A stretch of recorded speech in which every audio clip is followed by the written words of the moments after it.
been in church very long knows about the kingdoms from the book of Daniel in chapters 2 and 7. In Daniel, we're dealing with time backwards. It's BC time, and we know about the vision of the image in Daniel 2 and the beast in Daniel 7. And the image starts out in Daniel 2 with the head of gold as Babylon, which was the empire from 605 to 539 BC. And in Daniel 7, it's depicted as the lion with eagle's wings. The second part of the image is the chest and arms of silver, representing Medo-Persia from 539 to 331. And in Daniel 7, Medo-Persia is represented as the bear with 3 ribs in its mouth.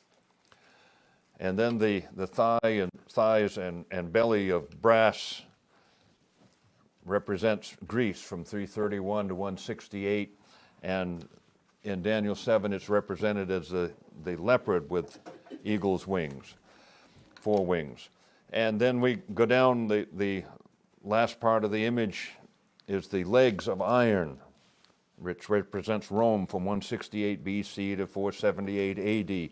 And in Daniel 7, it's represented by the terrible beast. But today, we're going back beyond that to the book of Isaiah. Now, Isaiah lived prior to the Babylonian Empire, so we're back into the Assyrian Empire, which we don't talk about very much. Isaiah died around 680 BC, 75 years or give or take a little bit before the Babylonian Empire of Nebuchadnezzar, which comes into place in 605. So this was during the reign of the Assyrian Empire, the most powerful nation on earth from about 900 to 600 BC, 300 years, give or take a little bit. And it was the Assyrians under Sargon II who took the northern 10 tribes of Israel captive and carried most of them off to the northeast in 722 BC, leaving the 2 southern tribes, Judah and Benjamin, which were later attacked by the Babylonians. Now, the Assyrian Empire took in all of the territory that was to later become the Babylonian Empire. Babylon was part of the Assyrian Empire. And in the days of Isaiah, around 700 BC, there was a good bit of unrest between Assyria, which included Babylon, and the Babylonians who didn't want to be included in Assyria, the Egyptians and the Hebrews and the Syrians and the Phoenicians, and there were wars and rumors of wars, and things haven't changed any. It goes on and on. And the Babylonians got their hands slapped hard by Sennacherib, king of Assyria. The leader of the Babylonians rebelled against Sennacherib. And in 689, Sennacherib sent his armies into the city of Babylon, and he laid it waste, flattened it. And then he diverted the Tigris River so that much of the city of Babylon was flooded, so they couldn't rebuild. Sennacherib crushed the rebellions in Phoenicia, in Syria. He demanded huge tribute payments from all those he conquered. He captured 46 cities in Israel and Judah, and he tried to capture Jerusalem because Hezekiah had withheld payment of his tribute. Hezekiah's father Ahaz had made a deal with Sennacherib and his father, Sargon, and they had been paying payments, and Hezekiah had backed out. Well, that was not the thing to do. And this is the background of the book of Isaiah. And I want to look at Isaiah 38 and 39 today. And I'm going to throw out a little bit of information which may confuse you, and I'll try not to. Have you ever read a book or gone to see a movie that starts out with an action scene and then they back up? They start out with some scene, and then they revert back to a previous time to show the background behind what has happened before you get to the scene that they started with. You start out with a grown man, and then you jump back to his childhood or something like that. Instead of telling the whole story chronologically, they start with the event and then they back up and give you the background. Well, in the book of Isaiah, chapters 38 and 39 that I'm going to deal with today actually precede chapters 35 and 36 and 37. So one person called it an historical interlude. So I have it written in my Bible at the top of the page, 38 and 39 are prior to 37. You may want to put yourself a note to remember that, because it's helpful when you're trying to figure this thing out. Otherwise, it can get confusing. And if you want to explore the reasoning for this, see me afterward and I'll try to explain it, but it gets a bit complicated and it probably won't take that much time to do it right now. But I have, as I say, written in the top of my Bible that 38 and 39 happened prior to 37. But let's start with 38. Hezekiah's illness. I'm reading from an NIV, New International. In those days, Hezekiah became ill, was at the point of death. The prophet Isaiah, son of Amos, went to him and said, "This is what the Lord says, put your house in order because you're going to die. You will not recover." Just what we all want to hear. Now, Hezekiah was a good king. You know, we have in the history of Israel, you have good kings and bad kings, and some of them were real doozies. Hezekiah's king Manasseh was terrible, but Hezekiah was a good king. Hezekiah rebuilt the city walls of Jerusalem. He tore down the high places, the altars throughout Judah where people had been worshiping other gods. Hezekiah built the water tunnel. How many have seen pictures of the water tunnel, the Siloam Tunnel? If you go online, just Google Hezekiah's water tunnel, and it'll show you pictures. In order to provide water inside the city of Jerusalem, they had been getting water from the pool of Siloam, which is kind of outside the city a little bit, and Hezekiah had a crew build a tunnel. It was 1,700 feet long, a third of a mile, through solid stone. Now, their stone obviously is not the granite that we have here. It's a little softer. But if you go online, just Google Hezekiah's water tunnel, and they'll show you pictures of it. You can actually tour that today. You can get a ticket, and they'll walk you through this. You're walking through the water because the spring is still running through there. And this nice, clear, cool water, I looked at a video of it last night, and you can see it online. And if you go visit Jerusalem, you can get a ticket. You can go walk through the third of a mile through Hezekiah's water tunnel as it was built, in 700 BC, 2,700 years ago. A marvelous feat of engineering. And they started from both sides, and they met in the middle.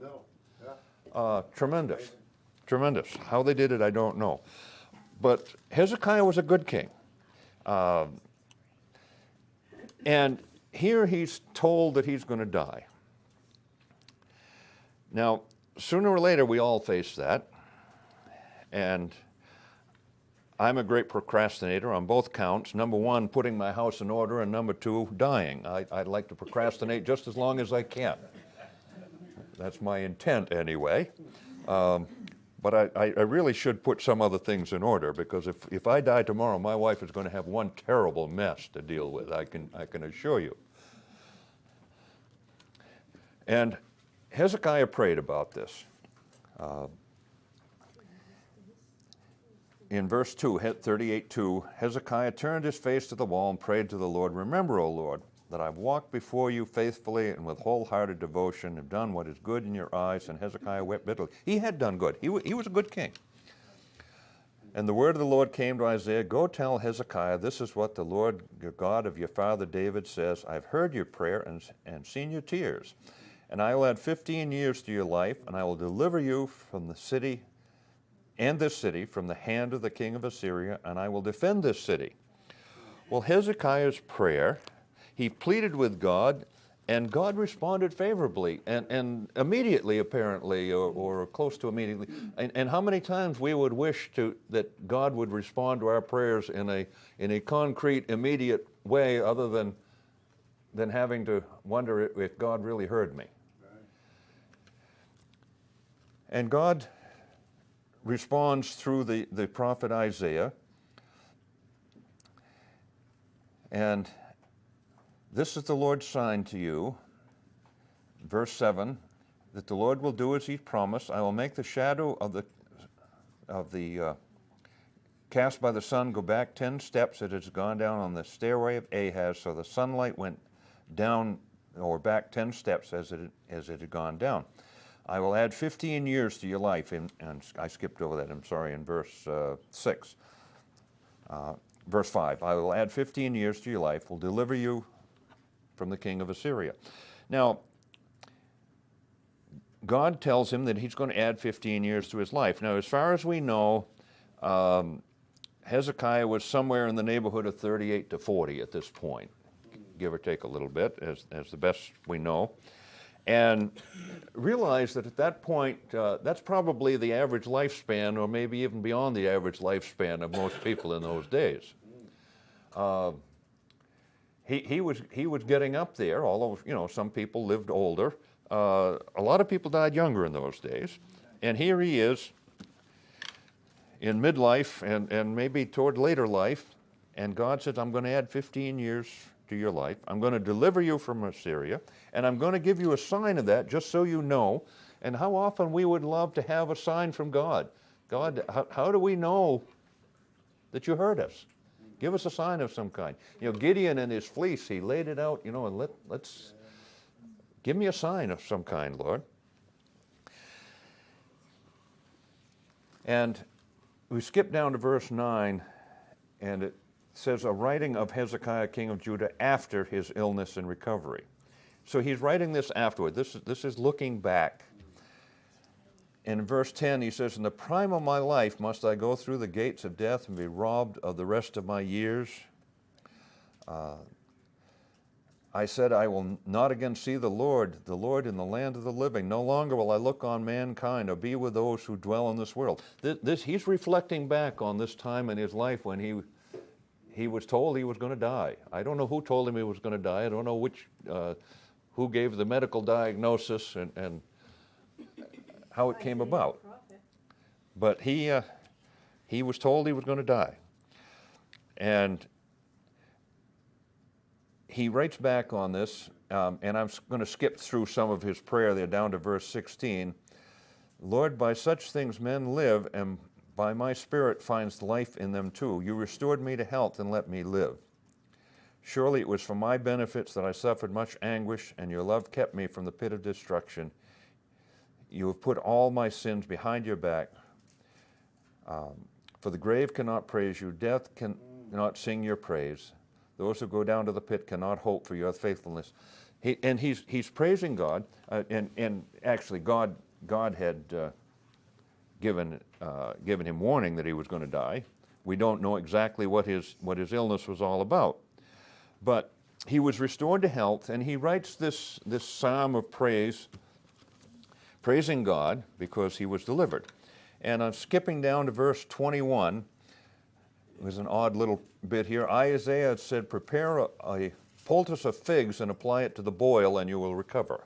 Okay. He was going to die from a boil? I don't know. But think about this for a moment.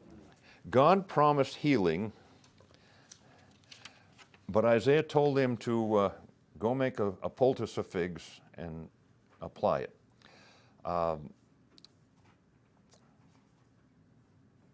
Is it God's healing that healed him, or was it the poultice of figs?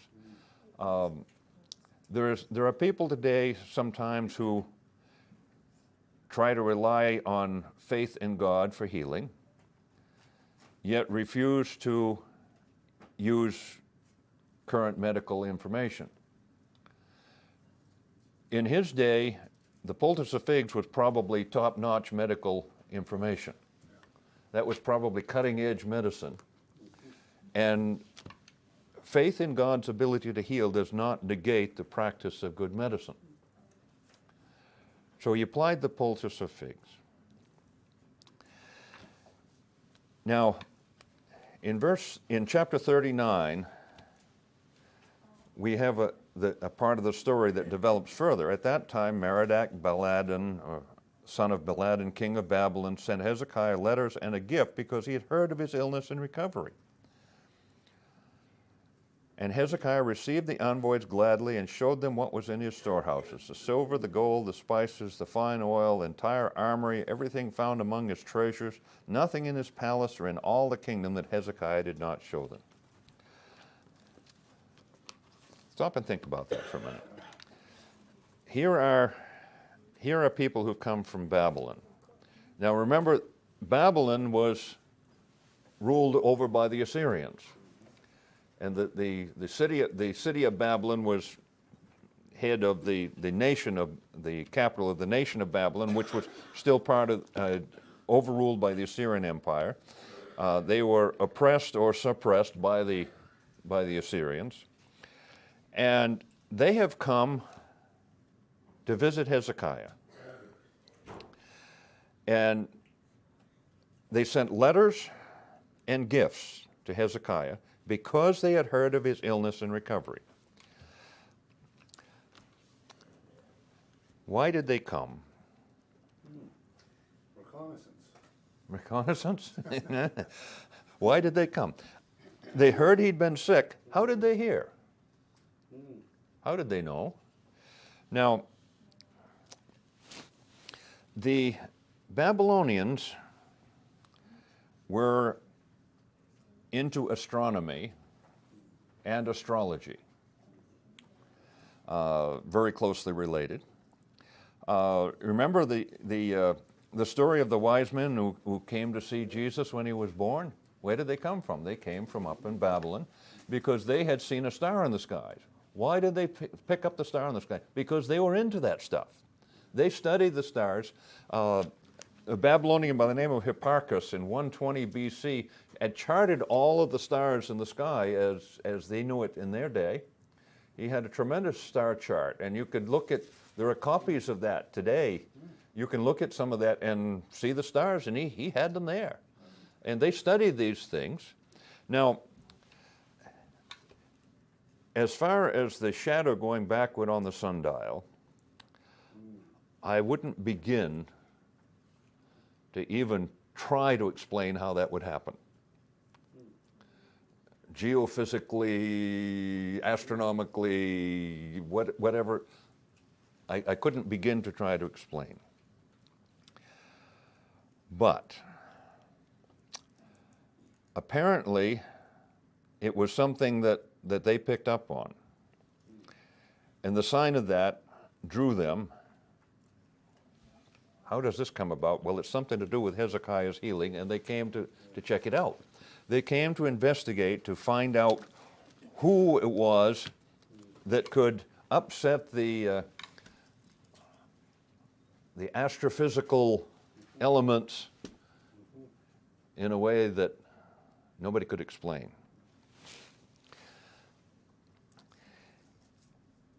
And they came to visit Hezekiah.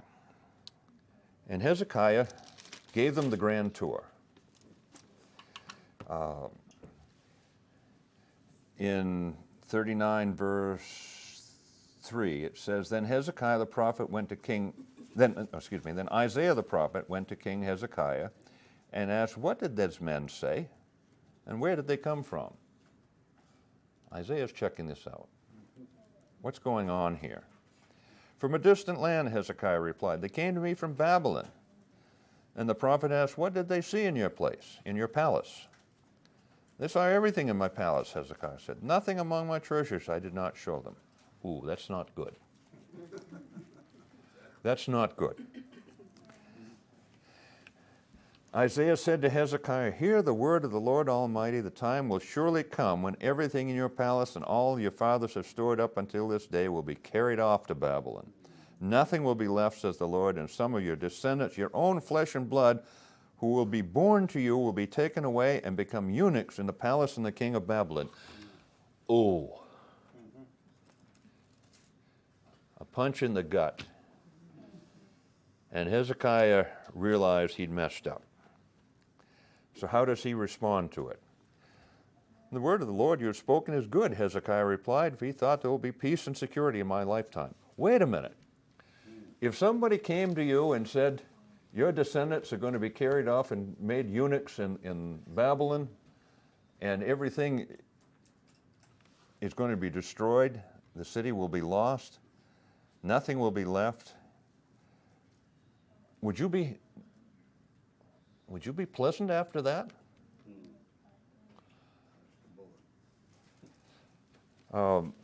Hezekiah, he seems happy. It seems to me he should have been devastated. Talk about accepting the counsel from the prophets.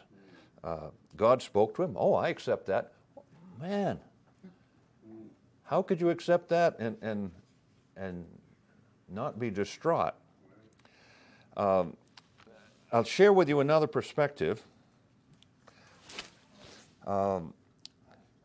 It says some of your descendants, your own flesh and blood, who will be born to you. Wait a minute. They're not born yet. Hezekiah is 38 to 40, maybe, somewhere in that ballpark. And it seems that he may not have had descendants yet. He may not have had any children. Now, if you're that age and looking at life ahead of you, and somebody says you're going to have children, oh, that's good news. Maybe something positive about that. And they will be born to you, and there will be peace because the Assyrian army will be defeated. Well, Hezekiah is looking on the bright side of this. I'm going to have family. I'm going to live another 15 years, and there's going to be peace. And he takes it from that perspective instead of the punch in the gut like it should have been. A childless king who is nearing the end of the typical lifespan, living in the fear of the Assyrians, and well, life looks kind of better at this point. Now, Merodach-Baladan of Babylon had sent his envoys there. They sent gifts and he sent letters. What was in the letters?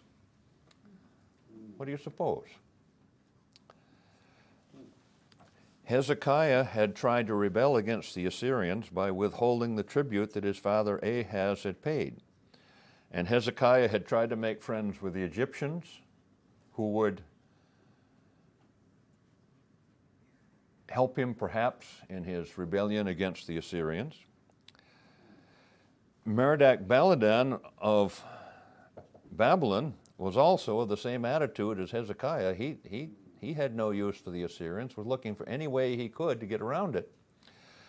And Merodach-Baladan was of the same attitude of this Assyrian oppression, likely looking for an alliance of some sort with anybody who would stand up to the Assyrians. And here were the representatives of Babylon, a nation seething in worship of heathen deities and astrology, worshiping who knows what for gods. And they came seeking something from Hezekiah, and what did he give them? What did he give them? He had a divine opportunity. We in the video that we watched the last few weeks, you know, the opportunities that God provides for us to worship, to witness, to share. And here, the perfect opportunity, the ultimate quintessential divine appointment of people sent to him asking. The perfect opportunity to explain how the God of heaven, of creation, has the ability to heal, the ability to interact with humans in need, even the ability seemingly to interrupt the astronomy, astronomical elements. And he blew it. He blew it. Big time. 2 Chronicles 32, verse 31. it mentions this.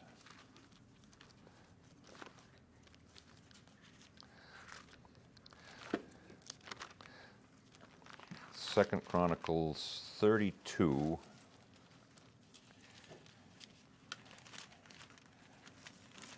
And verse 31. 2 Chronicles 32, verse 31. When the envoys were sent by the rulers of Babylon to ask him about the miraculous sign that had occurred in the land, God left him to test him, to know everything that was in his heart. Well, apparently, what was in his heart had more to do with Hezekiah's gold than it did with Hezekiah's God. And he was more inclined to show his riches and the treasures of his kingdom than to explain to him the blessings of God. And they went back to Babylon with visions of gold in their eyeballs. Did you see those jewels? What about those?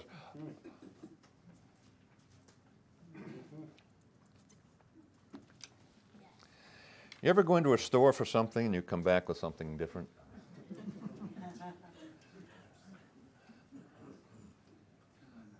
You kind of forget what you went for,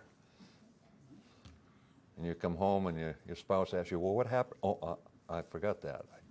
I saw this, I brought that back instead.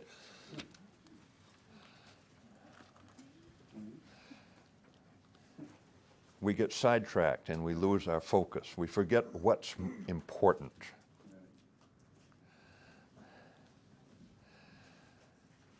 And what was important at that time was that Hezekiah had a chance to witness to the nation of Babylon, a heathen nation.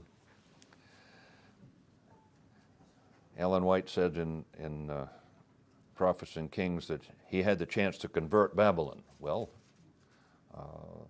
how much of that would have gone, I don't know, but he had the golden opportunity, as good as it gets.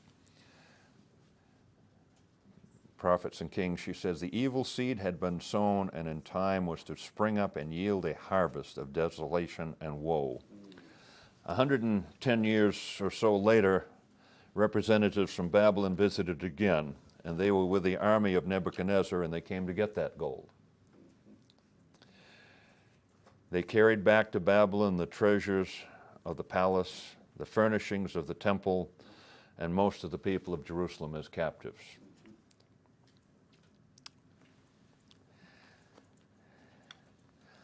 I stand before you as the chief of sinners, and I've blown more divine appointments than I care to remember. And I haven't done much better than Hezekiah. Jesus was the master at drawing people's attention to God. See the lilies as they toil. Lay up your treasures in heaven. Build your house upon the rock. You're the salt of the earth. Knock and the door will be open. The Son of Man is Lord of the Sabbath. The kingdom of heaven is like a man sowing seeds. Whoever humbles himself like this child is the greatest in the kingdom of heaven. And he talked of sheep and goats and 10 virgins and the 99. Sometimes we forget what's important. We get caught up with the here and the now, with what's before us and what's about us, and we forget the long run, what's important. And what's important, most important, is Jesus. And if we share Jesus, that surpasses everything else. The world is full of people who need to know about Jesus. And the opportunities are presented to us. The divine appointments come each and every day. And pray that we can remember what's important to share the love that God has shared with us through Jesus Christ. Let's sing our closing hymn, and what's the number?